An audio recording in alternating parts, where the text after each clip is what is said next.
पण मी म्हणते का करू नये.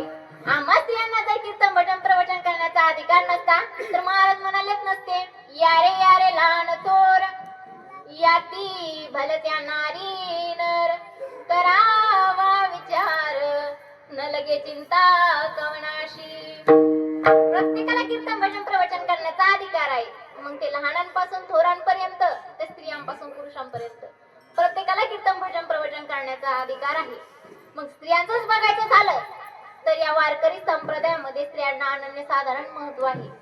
मग आपल्याला उदाहरणच पाहायचं झालं तर आपण जनाबाईंचं बघा, मीराबाईंचं बघा, राधाराणींचं बघा, मदाला सारणींचं बघा, अशा 51 स्त्रिया या वारकरी संप्रदायामध्ये होऊन गेल्या की त्यांनी या वारकरी संप्रदायाला एक सुंदर उपदेश केला, एक चांगला मार्ग दाखवला. आपण जनाबाईंचं उदाहरण बघू बघा. 14 माणसांचं धुणं भांड्याचं काम करणाऱ्या जनाबाई. किती माणसाचं? बोला बोला. बिना जेवणाचं पण एवढे मोठे ओरडू बोलायले. तुम्ही जेवण करून पण बोलणं झालं. झोप येईल का? झोप येईल का? मग बोला. आता ह्यांना तर म्हणू शकत नाही तुम्ही बोला म्हणून. त्यांच्या पार्टीतले भरपूर जण आहेत आणि ते सगळे जण मला साथ द्यायला येतात. माझ्या पार्टीतली मी एकटीच आहे पण तुम्ही साथच देणार त्याला मी काय करणार आहे. आपण शेवटपर्यंत कीर्तन महिलेच आहे, अभंग महिलेच आहे. मग आवाज कोणाचा वाढला पाहिजे? त्याच्यामुळे कोणी दवा असं हे करू नका, ताण घेऊ नका, आपण बोलू जाऊ. आता घरात कुणाचं चालतंय? कुणाचं चालतंय? मुख्यमंत्री जरी असला तरी घरात कुणाचं चालतंय? त्याच्यामुळे भ्यायचं कुठंच नाही. मग आता बोलणार आहेत का नाही? हा बोला फक्त एवढंच करा म्हणजे मला कळन की मूळ कीर्तन तुम्हाला कळायलं की नाही कळायलं म्हणून. 14 माणसांचं धुणं भांड्याचं काम करणाऱ्या जनाबाई. पण अधिकारी एवढा मोठा होता की प्रत्यक्ष पांडुरंग परमात्म्याला ते शिव्या द्यायच्या. काय शिव्या द्यायच्या? अरे विठा अरे विठा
आपण देऊ शकतो का हो?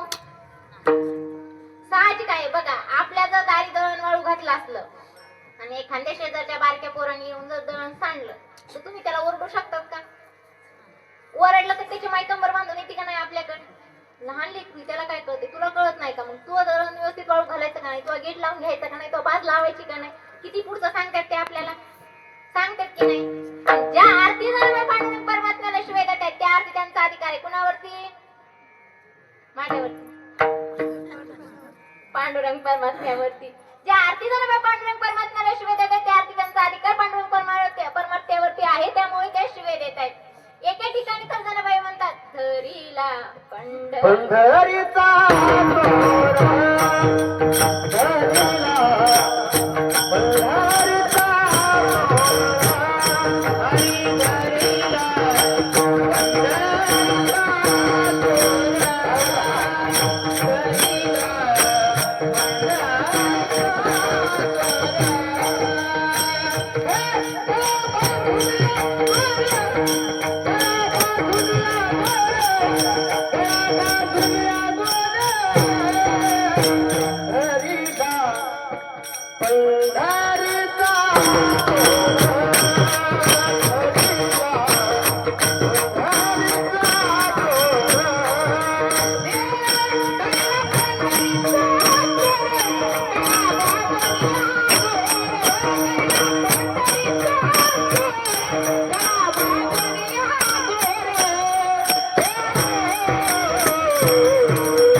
जनाबाई म्हणतात धरीला पंढरीचा चोर गळा बांधून या दोर.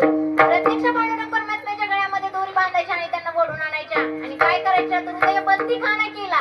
आता विठ्ठल कोंडियाला पांडुरंग परमात्म्याला ते शिव्या द्यायच्या. एका ठिकाणी तर महाराज सांगतात काही कबीरदास महाराज उत्तर प्रदेशवरून जनाबाईंना भेटण्याकरिता आले आणि भेटण्याकरिता आल्याच्या नंतर ते गावामध्ये आल्याच्या नंतर विचारतात जनाबाईचं घर कुठे आहे हो? आता आपण काही जण खेडेगावातलेही असतात, गावाकडे कुणाला असं पूर्ण नावाने बोलतात का हो जनाबाई असल्या जनाबाईच म्हणत असतील का त्यांना? त्यांना म्हणत तेच जणी. तर त्या व्यक्तीला कळलंच नाही मुळात की त्याला कोण पाहिजे म्हणून.